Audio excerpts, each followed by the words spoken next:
तो नमस्कार साथियों, मेरा नाम है मनदीप और आप देख रहे हैं एमडी हिंदी न्यूज। साथियों, उम्मीद करता हूं आप सभी स्वस्थ होंगे, मस्त होंगे। आज तारीख है 15 सितंबर 2025, वार है सोमवार, विक्रम संवत 2082 का ये अश्विन मास चल रहा है और आज कृष्ण पक्ष की नवमी तिथि है।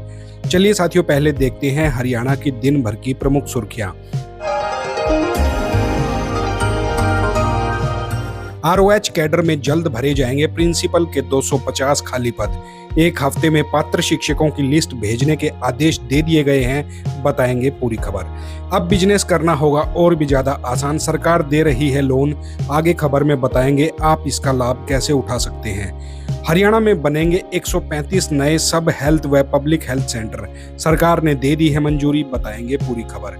हिसार से दुबई जाएगी पहली इंटरनेशनल फ्लाइट, सरकार ने प्रयास शुरू किए, 4 जगहों की उड़ान हो चुकी है शुरू।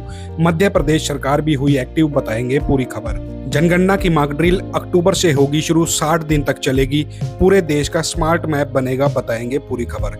सितंबर महीना इन 5 सब्जियों की बिजाई के लिए है सबसे उपयुक्त, कम लागत पर मिलेगा किसानों को लाखों रुपए का मुनाफा, बताएंगे पूरी खबर। रोहतक में सीएम का प्रोग्राम, जय हिंद घर में नजरबंद किए गए।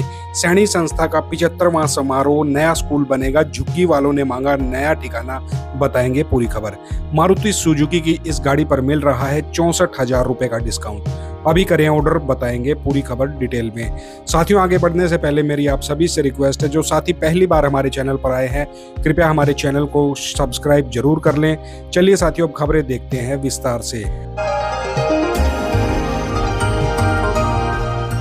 हरियाणा की शिक्षा विभाग ने एक बड़ा और महत्वपूर्ण कदम उठाया है, जिससे राज्य के स्कूलों में प्रिंसिपल के खाली पड़े पदों को जल्द ही भरा जाएगा। विभाग की तरफ से रेस्ट ऑफ हरियाणा यानी कि आरओएच कैडर में प्रिंसिपल के 250 पदों को भरने की प्रक्रिया शुरू कर दी गई है। ये खबर उन शिक्षकों के लिए किसी खुशखबरी से कम नहीं है जो लंबे समय से इस मौके का इंतजार कर रहे थे। ये फैसला विभाग ने 80-20 के अनुपात में लिया है, जहां 80% पद लेक्चरर और 20% पद हेडमास्टर के प्रमोशन से भरे जाएंगे। इस निर्णय से करीब 500 स्कूलों में प्रिंसिपल की कमी अब दूर हो जाएगी, जिससे शिक्षा व्यवस्था में भी सुधार आएगा।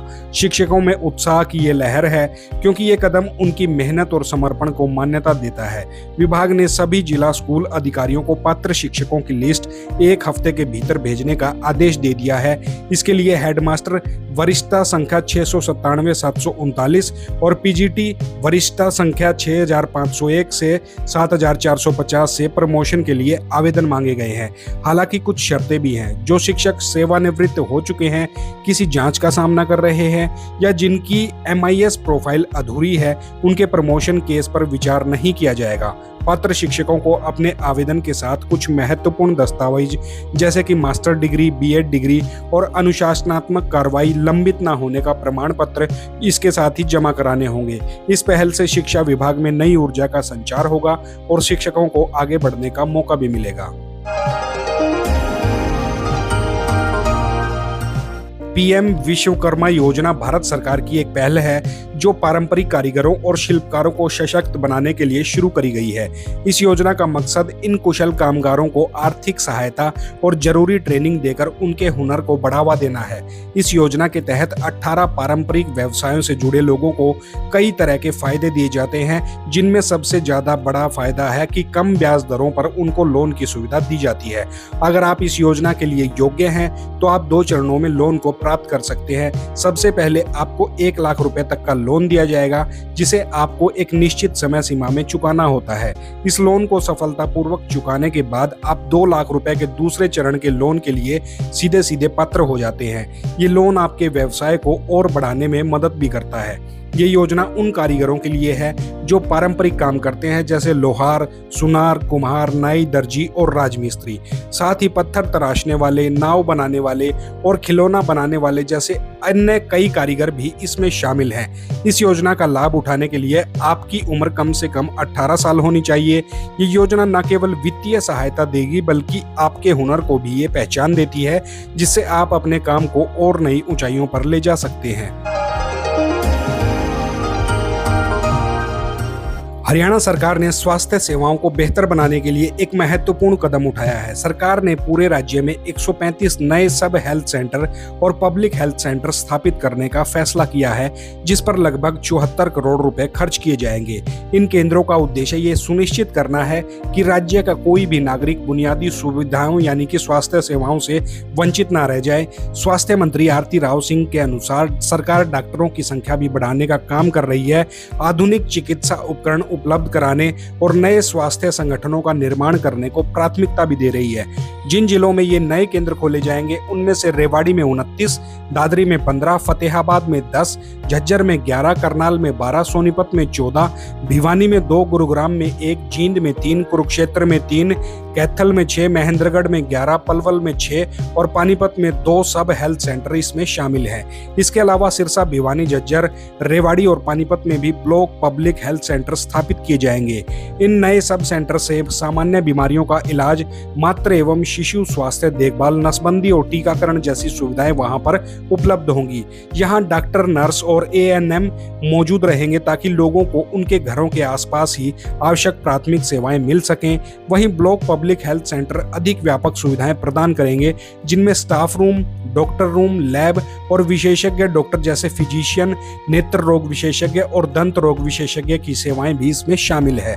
यहाँ संचारी और गैर संचारी रोगों की जांच भी करी जाएगी। यदि किसी जांच की सुविधा केंद्र पर उपलब्ध नहीं होगी तो सैंपल लेकर जिला स्तरीय लैब में भेज दिए जाएंगे और जांच रिपोर्ट सीधे पंजीकृत मोबाइल नंबर पर भेज दी जाएगी।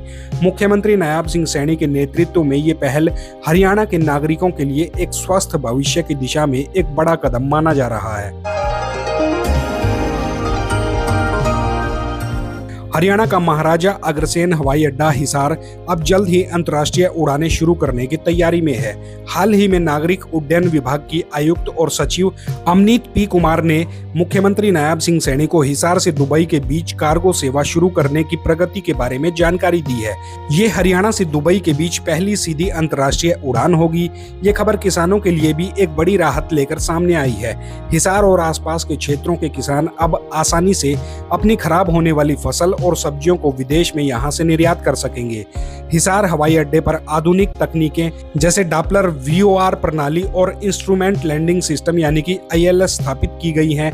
इन तकनीकों की मदद से अब कम दृष्टा और रात के समय में भी विमानों का संचालन सुगमता से हो पाएगा। मुख्यमंत्री नायाब सिंह सैनी के अनुसार सरकार का सपना हिसार को एक औद्योगिक, लॉजिस्टिक्स और निवेश केंद्र के रूप में विकसित करना है और ये सपना अब साकार होने जा रहा है। हाल ही में हिसार को अमृतसर कोलकाता इंडस्ट्रियल कॉरिडोर का भी हिस्सा बनाया गया है। इसके अलावा इंटीग्रेटेड मैन्युफैक्चरिंग क्लस्टर परियोजना से भी हिसार में औद्योगिक गतिविधियां बढ़ेंगी, जिससे क्षेत्र में रोजगार के नए नए अवसर पैदा होंगे। ये विकास न केवल हरियाणा की अर्थव्यवस्था को गति देगा बल्कि किसानों और व्यापारियों के लिए भी नए रास्ते खोलेगा। ये दिखाता है कि हरियाणा सरकार बुनियादी ढांचे और आर्थिक विकास को बढ़ावा देने के लिए लगातार निरंतर प्रयास करती जा रही है। भारत में 2027 की जनगणना, जिसे दुनिया की सबसे बड़ी प्रशासनिक कवायद माना जा रहा है, जल्द ही एक डिजिटल क्रांति लाने वाली बनने जा रही है। इस बार जनगणना पूरी तरीके से पेपरलेस और तकनीक आधारित होगी। इसकी शुरुआत 1 अक्टूबर से 60 दिनों की एक मॉक ड्रिल के साथ होगी, जिसमें स्मार्ट मैप्स और जीपीएस के जरिए हर घर की जियो टैगिंग करी जाएगी। ये डिजिटल लेआउट मैपिंग न केवल जनगणना को सटीक बनाएगी बल्कि इसके कई अन्य फायदे भी होंगे। इस डिजिटल डॉट प्रणाली से आपातकालीन स्थितियों जैसे बाढ़ या भूकंप में लोगों को सटीक और तेज राहत यहां पर पहुंचाई जा सकेगी। साथ ही ये राजनीतिक परिसीमन, शहरी नियोजन और पलायन दर जैसे महत्वपूर्ण डेटा को भी समझने में मददगार साबित होगी। ये तकनीक मतदाता सूची में डुप्लीकेट नामों को हटाने और उसे और भी ज्यादा मजबूत बनाने में सहायक सिद्ध होगी। 1 अप्रैल 2026 से वास्तविक जनगणना का पहला चरण शुरू होगा, जिसमें घरों की लिस्टिंग करी जाएगी और 1 फरवरी 2027 से जनगणना की शुरुआत होगी। ये प्रक्रिया 16 भाषाओं में मोबाइल ऐप और वेब पोर्टल के माध्यम से होगी।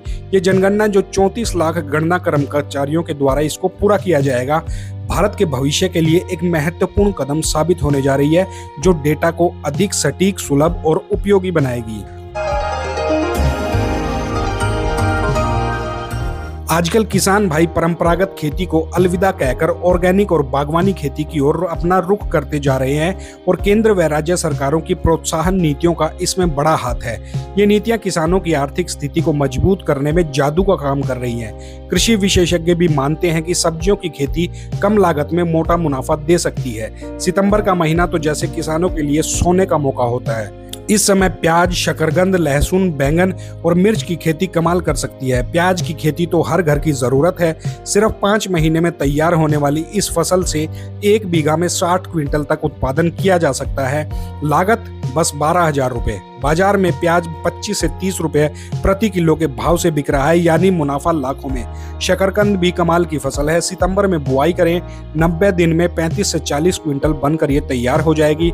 लागत 12,000 और शुरुआती भाव मिलेगा सीधा 40 रुपए प्रति किलो। गाजर की खेती भी निरंतर चमक दिखा रही है। 2 महीने में तैयार हो जाती है और पानी रोजाना इसको देते रहो और लाखों रुपए इससे कमा लो। मिर्च की खेती तो और भी ज्यादा आसान है। बिना मेड़ बनाए 4 महीने में 50 से 55 क्विंटल तक ये आपको पैदावार दे देती है और लागत इसमें 20,000 होती है और भाव सीधा 60 रुपए से 100 रुपए प्रति किलो तक आपको मिल जाता है। लहसुन भी इसमें पीछे नहीं है। 1 बीघा में 40 से 50 क्विंटल और 100 रुपए प्रति किलो तक का भाव आपको इससे मिल जाता है। बस सितंबर में थोड़ी मेहनत करो और लाखों रुपए की कमाई आपकी पक्की हो जाएगी किसान साथियों।